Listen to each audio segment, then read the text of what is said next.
الحمدللہ رب العالمین والعاقبۃ للمتقین ولا عدوان الا علی الظالمین والصلاة والسلام علی سید الانبیاء والمرسلین اما بعد۔ باب صفت الصلاۃ ہے، کتاب الصلاۃ سے حدیث ہے۔ وعن البراء بن عازب رضی اللہ تعالی عنہما، سیدنا براء بن عازب رضی اللہ تعالی عنہما سے ہے، قال کہتے ہیں، قال رسول اللہ صلی اللہ علیہ وسلم کہ رسول اللہ صلی اللہ علیہ وسلم نے فرمایا، اذا سجدت فضع کفیک، کہ جب تو سجدہ کرے تو اپنے دونوں ہاتھوں کو زمین پر ٹکا دے، ورفع مرفقیک، اور اپنی جو یہ کوہنیاں ہیں ان کو اوپر اٹھا لے۔ رواہ مسلم، یہ صحیح مسلم کی حدیث ہے۔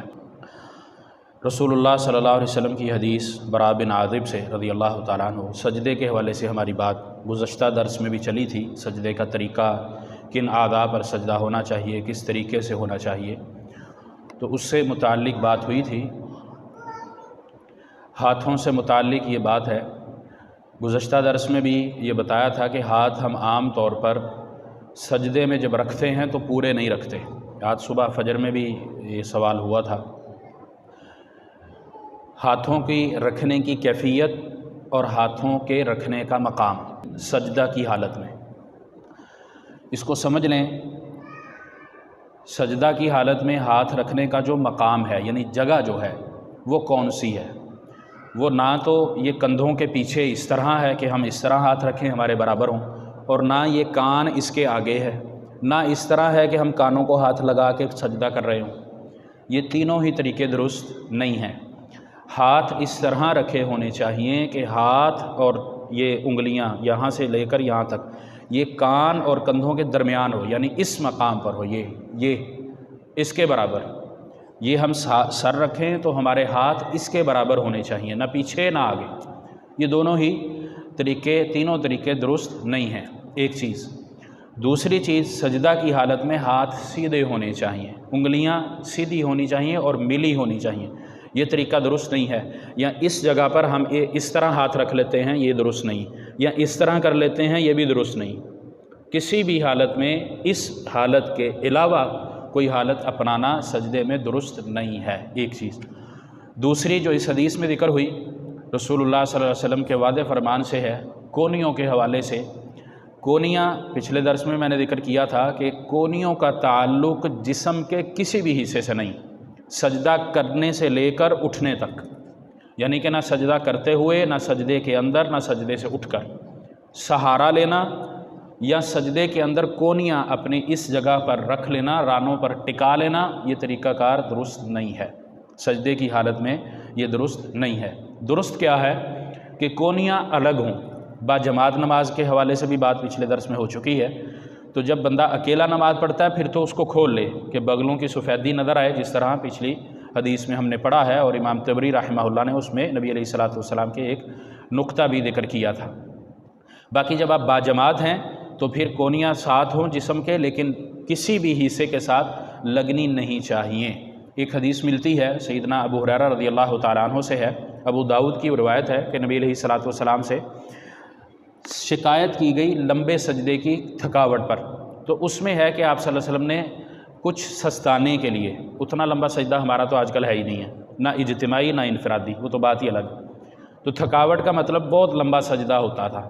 اس میں تھکاوٹ کی جب شکایت کی گئی رسول اللہ صلی اللہ علیہ وسلم نے، تو آپ نے کچھ اجازت دی کہ تم اپنی کونیوں سے یہ رانوں کے ساتھ لگا کر سہارا لے لو، سستا لو تھوڑا سا۔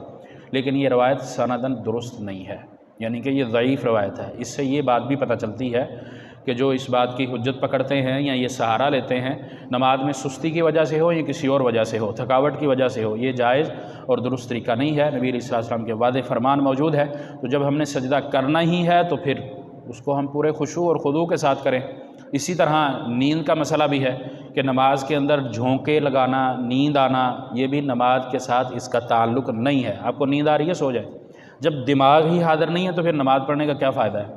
یا نماز کے اندر سونا ہے تو پھر نماز کا کیا فائدہ ہے؟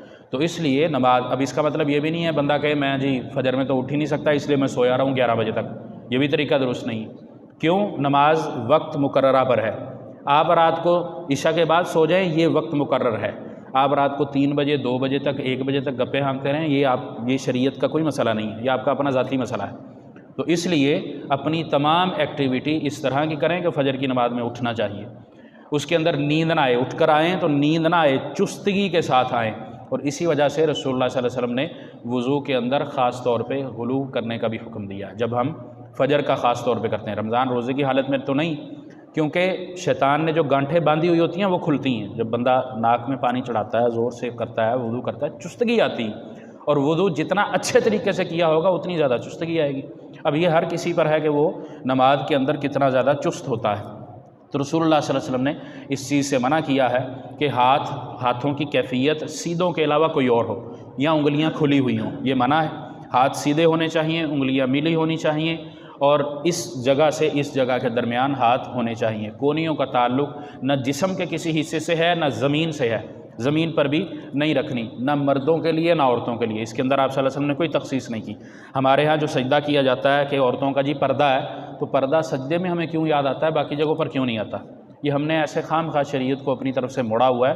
کتاب و سنت میں اس طرح کی کوئی تقسیم نہیں ملتی۔ جس مقام پر تقسیم ہے وہ اپنی جگہ ہے۔ جس طرح خواتین کے لیے ٹخنے ڈھام کر رکھنے کا حکم ہے، مردوں کے لیے ٹخنوں سے کپڑا اوپر رکھنے کا حکم ہے، شریعت نے واضح اعلان کیا، لیکن ہم اس کے الٹ کر رہے ہیں۔ اب مردوں کے ٹخنے ڈھکے ہوئے ہیں، عورتوں کے ٹخنے اوپر سے اوپر چلتے جا رہے ہیں۔ بہرحال اللہ المستعان، یہ ہمارا موضوع نہیں ہے۔ بہرحال نبی علیہ الصلوۃ والسلام کی جو حدیث ہے صلو کما رأیتمونی اصلی، اس کے تحت صحابہ نے آپ صلی اللہ علیہ وسلم کی نماز کی ہر حرکت کو ہم تک پہنچایا ہے، کوڈ کیا ہے، اس پر عمل کیا ہے، اور خاص طور پر ہم تو بھول جاتے ہیں، وہ خاص طور پر نماز کے اندر اس بات کا خیال رکھا کرتے تھے کہ آپ علیہ الصلوۃ والسلام کا عمل کیا ہوا کرتا تھا، آپ صلی اللہ علیہ وسلم کی یہاں پر حرکت کیا تھی۔ پچھلے درس میں نے یہ بات کی تھی کہ ایک صحابی ایک جگہ سے گزرا تھا تو کپڑے سمیٹ کر گزرا تھا، وجہ کوئی بھی نہیں تھی، نہ پانی تھا، نہ کانٹے تھے، جھاڑیاں، کچھ بھی نہیں تھا، صرف کیا تھا، رسول اللہ صلی اللہ علیہ وسلم اس مقام سے گزرے تھے تو اسی طرح گزرے تھے۔ یہ سنت کی تکمیل وہ کیا کرتے تھے، تو یہی ہمارے لیے بھی ڈیمانڈ ہے، ہمیں بھی یہی کرنی۔